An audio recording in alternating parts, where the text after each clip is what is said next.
Hello, my name is Megan Wilden. I'm the Executive Director of OLLI, the Osher Lifelong Learning Institute at Berkshire Community College. And this is our TV show, Hello OLLI, where we talk to many of the wonderful instructors we have at OLLI. And OLLI is a not-for-profit program at Berkshire Community College that provides wonderful classes, special events, trips, and talks designed especially by and for people over 50 years old. Our next semester is starting on January 12th. We have 14 classes on a wide variety of subjects, and we have a catalog that's available throughout the county, especially at your local library if you want to pick one up there, or you can find us online at berkshireolli.org. That's Berkshire, OLLI.org. And our catalog is there online. Or you can also give us a call at 413-236-2190, or email us at berkshirecc.edu if you'd like to request a catalog to be sent to you. And today I'm thrilled to have with us a wonderful OLLI instructor who is also a former OLLI board president and longtime board member as well. And so please join me in welcoming Howard Arkins. Thank you. It's a pleasure to be here, Megan. It's great to have you. And Howard, or Howie as he goes by, is going to be he teaches two different kinds of classes for OLLI that are both equally wonderful. First, he's an amazing Italian chef, and he teaches Italian cooking, the art of Italian cooking, every fall for OLLI. Hopefully that will continue. Because it's so good. I know that because they invite me down to eat the fruits of their labor after the classes. And then he also teaches a film series that happens every winter at the Triplex. And this winter, starting the week of January 12th, he's going to be teaching a class called Sinatra, the Man and His Movies. Correct. Tell us more about the class. Well, you've seen it all over television. But Frank Sinatra would have been 100 years old December 12th, 2015, 2 days from now. And on television, just about everything you see is about his singing. But the truth is that Frank Sinatra was really a big-time Hollywood star. And the course is Frank Sinatra, the Man in His Movies. He made 63 movies. Wow, 63. Some of them real duds, but some of them wonderful movies. Mm-hmm. And I picked 5, because our course is 5 weeks, to show the diversity that he had in his film roles, and the fact that he really was a superstar. And the 5 that I picked actually were the 5 noted in a book called Hollywood My Way, that came out in 2010, which really goes through every movie he ever made, and the situations, why he made the movie, how he made the movie. And the 5 that he picked showing the diversity were the 5 that I had picked before I even saw the book. So I felt really good about that. That's awesome. And what are the movies? Well, they're quoted in the book as his very best films, From Here to Eternity. He won the Supporting Actor Award, Academy Award for that. And that's a World War II movie, right? Right, 1953, and it was about World War II. Yeah. A drama. To the Manchurian Candidate, 1962. That's the last film we'll see. And that was an incredible film. Came out in 1962 about the assassination of a presidential candidate. Right. In 1963, the film was withdrawn because of the events of November 1963. I didn't realize that. It was out in 1962, got no Academy Award nominations, but it was one of the best films ever made as far as its time. Thriller. Yeah. To Pal Joey, which was 1957, where it's Sinatra being Sinatra, essentially. And then the 2 other films. Does he play a nightclub singer or something? Yeah, I've never seen the movie. He plays a nightclub singer who wants to own his own nightclub. It was based on John O'Hara's stories in the New Yorker about Joey, who was a dancer. And they changed it for the film to make him a singer. And when they asked John O'Hara about how did Sinatra do in the movie, he said, I invented that role. I invented Sinatra. Because it seems like he played himself. Oh. And you'll see that if you come to the course. Does that mean O'Hara's stories were based on Frank Sinatra? No, but he invented Sinatra. His stories are based on a personality that he invented who was a hoofer, a dancer. And the personality fit Sinatra's persona at that time. I see. Okay, and then we'll start with On the Town, 1949, Gene Kelly and Frank Sinatra. Gene Kelly directed it with Stanley Donen, and he essentially taught Sinatra how to dance. And the film's a wonderful film based on the Broadway play. Compton and Green and Leonard Bernstein wrote the original songs. They got rid of 6 of the songs. Only kept 4 original songs and added 6 other songs that seemed to fit with what they were doing. So we did On the Town. We talked about. So that's the big splashy musical. Yeah, it's Sinatra at his peak when he was young. And in fact, when they were filming the film in New York, they filmed it on location, much of it, and it's said to be the first musical that was ever filmed on location.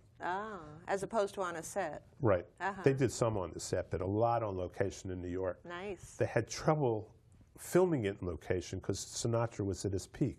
1949. So they had to it was like Bobby Soxers all over the place wanting to see their hero. He was Elvis before Elvis. He was Elvis before Elvis, right.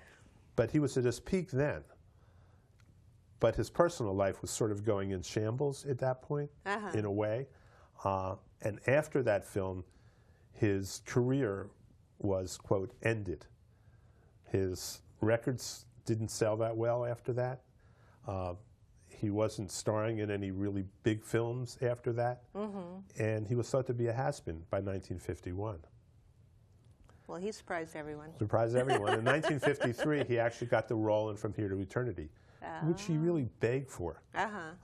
Personally, he was divorcing his wife, leaving 3 kids, and having an affair with Ava Gardner, who he married in And people 51. disapproved of that, the public at that time? I mean, disapproved of it. I mean, he was married to his high school sweetheart, had 3 kids.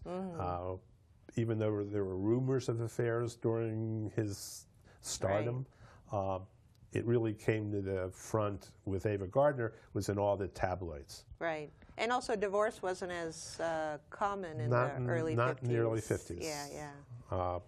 But he married Ava Gardner. She actually helped get him the role to get him out of Africa because he was in Africa with her. They were filming a Gumbo, which was a Clark Gable, Ava Gardner, Grace Kelly film. He was there in Africa, and she sent him back to read for this role in From Here to Eternity. He got the role From Here to Eternity in 1952. The film was released in 53. He made a new album called Songs for Young Lovers, which immediately became a hit. Right. And all of a sudden, his career was renewed. And from 53 on, he made some really terrific films, had record after record with, it was his first record for Capitol Records, first record with Nelson Riddle conducting and arranging, and he made, I think, 10 records with Capitol, 10 albums with Capitol. After that, all big hits. Wow.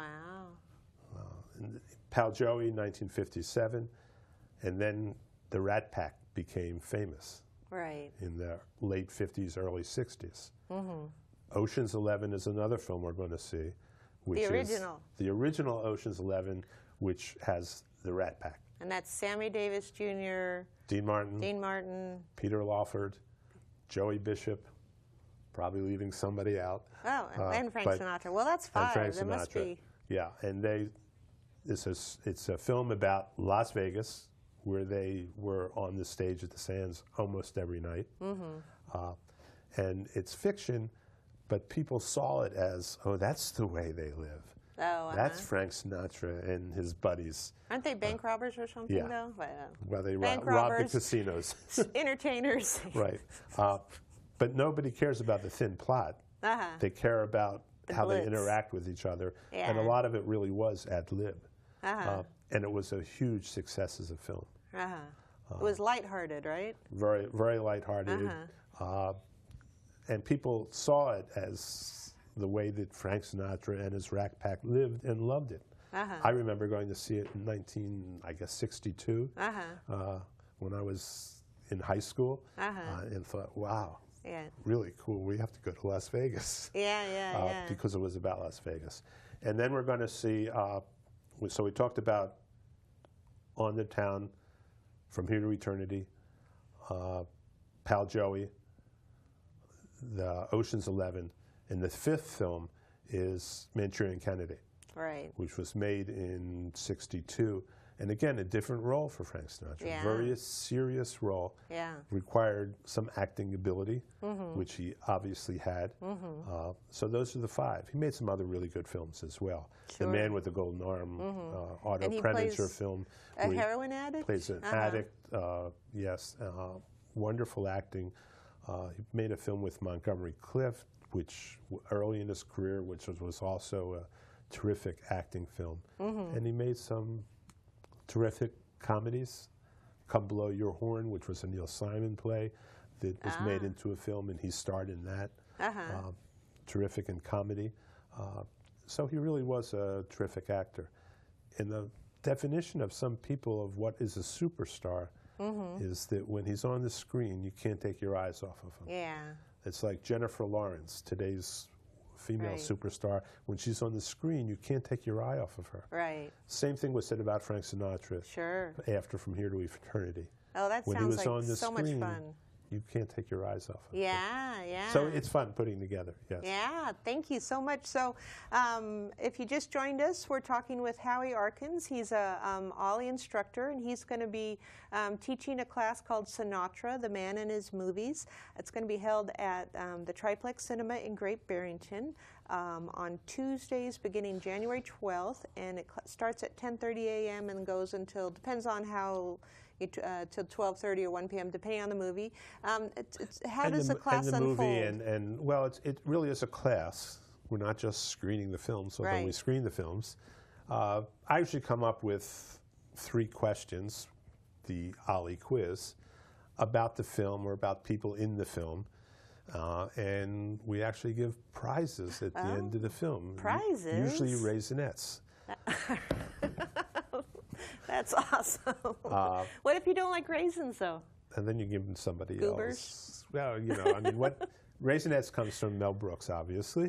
If you saw Blazing Saddles, when Harvey Korman is chasing Mel Brooks and they end up in the Chinese theater, and Harvey Korman stops at the concession stand and says, Raisinets. So that's why we give Raisinets. And Mel Brooks has said that he has Raisinets for life after that product placement. That's great. And the 3 questions, I try not to have everybody yell out. First one to raise their hand.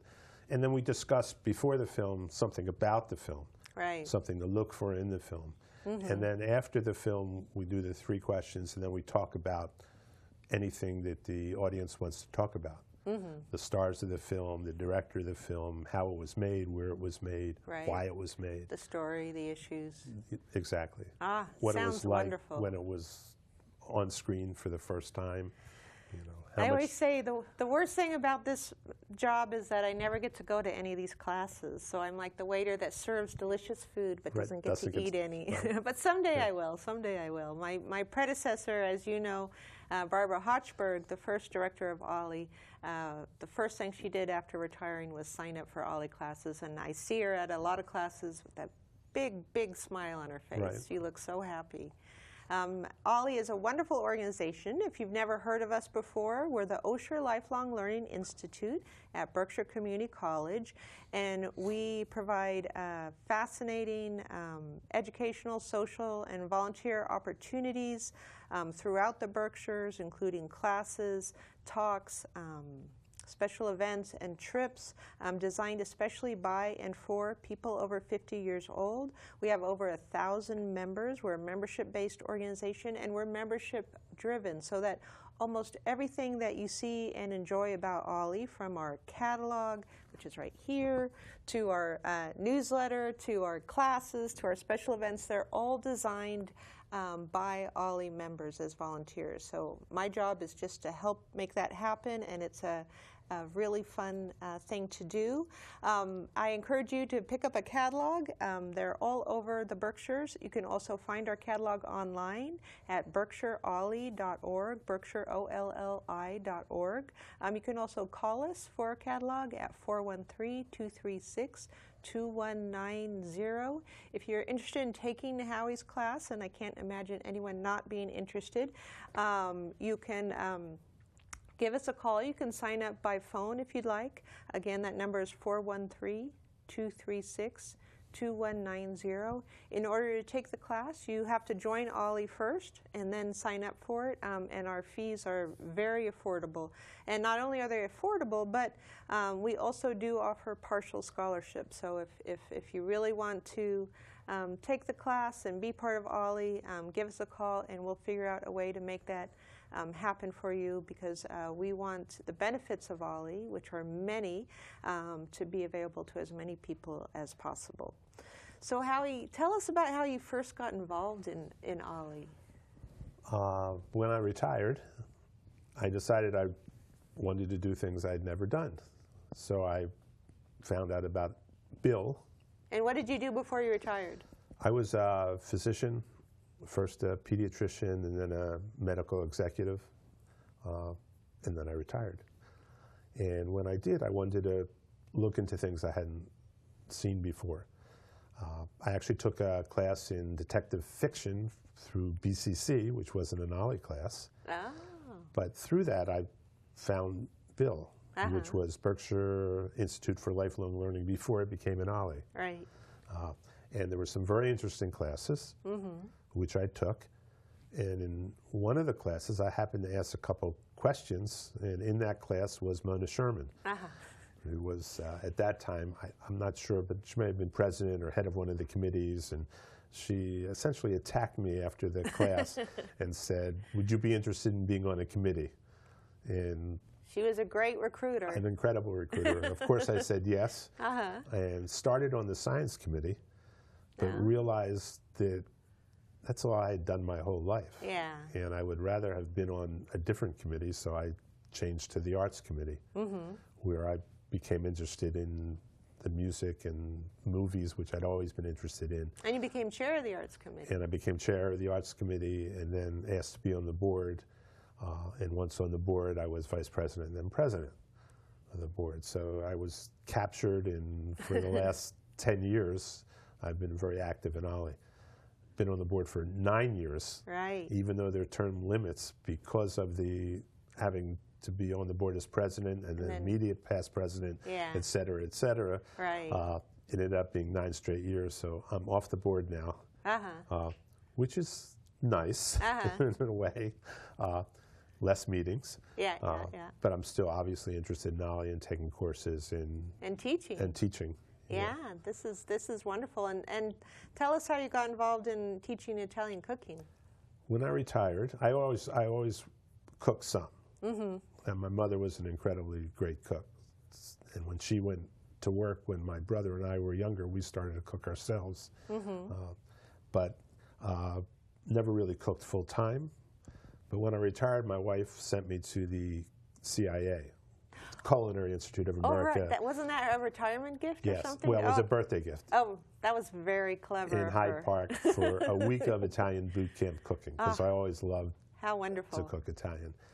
And when I was finished with that week, I came home and told her that I'm ready to cook. And she said, after cooking for 40 years, take it.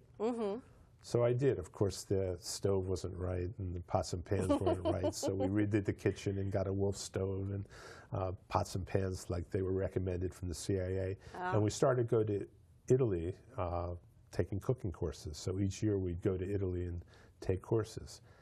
After about 4 or 5 years of that, somebody on the arts committee said, why don't you teach Italian cooking? And I said, where? And they said, well, they have a culinary lab at Berkshire Community College. Let's see if we can get that. And we did. And for the past, I guess, 5 or 6 years now, I've been teaching Italian cooking, which has been real fun. That's great. I base it on Yes. this CIA model, which means it's really hands-on. My job is to make sure the recipes are clear, the ingredients are good, and people can read. And then my impression is then, so it's a maximum of 12 people in the 10. class. 10? Oh, 10. Yeah, That's all they sometimes can- I accidentally put too many people That's in all it. they can fit at the culinary lab. It's a small culinary lab. Right, right.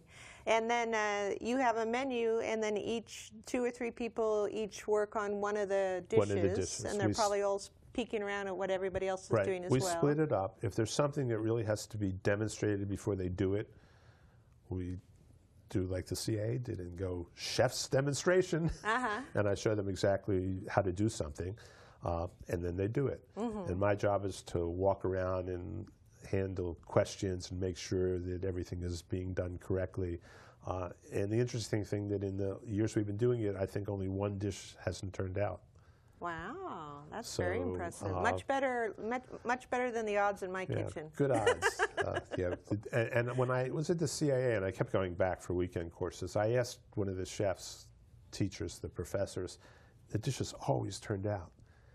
And I said, why do they always turn out, even though we have essentially amateurs cooking? And they said, the recipes are clear. Yeah. The ingredients are really good and fresh. Yeah. And there's somebody walking around to make sure you don't kill yourself.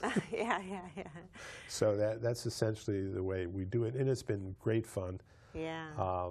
And the dishes turn out. Yes, You come and sample. as I know, so. it's an amazing class. And the other amazing thing about OLLI is that all of our instructors are all volunteers. So they volunteer their time to teach classes, either on subjects that they love and they know, whether or not it might be they might still be in a profession that's related, or it might be completely different, such as Howie teaching both film and Italian cooking, which he does both beautifully. We also have a retired real estate developer who loves history, who teaches history. So there's this great opportunity in OLLI to share what you know, or to dive deep into what you want to know, and then dive deep and then bring it back to the surface and share it with others. So it's a wonderful thing. And if anyone's listening and thinks, I really love this particular subject and I would love to share it with people, we would love to hear from you. And you can give us a call at 413-236-2190 if you have an idea about something you'd like to teach for OLLI.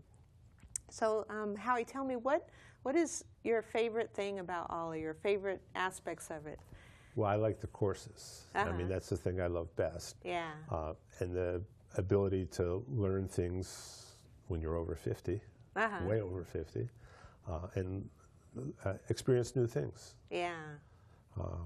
That's why I got interested, why I became active, and why I like to teach. That's wonderful. And do you see classes here that you think, I never even thought of that subject before, but this sounds like, I'm always surprised. We have a class, for example, in the winter catalog. Keep your eye out for it.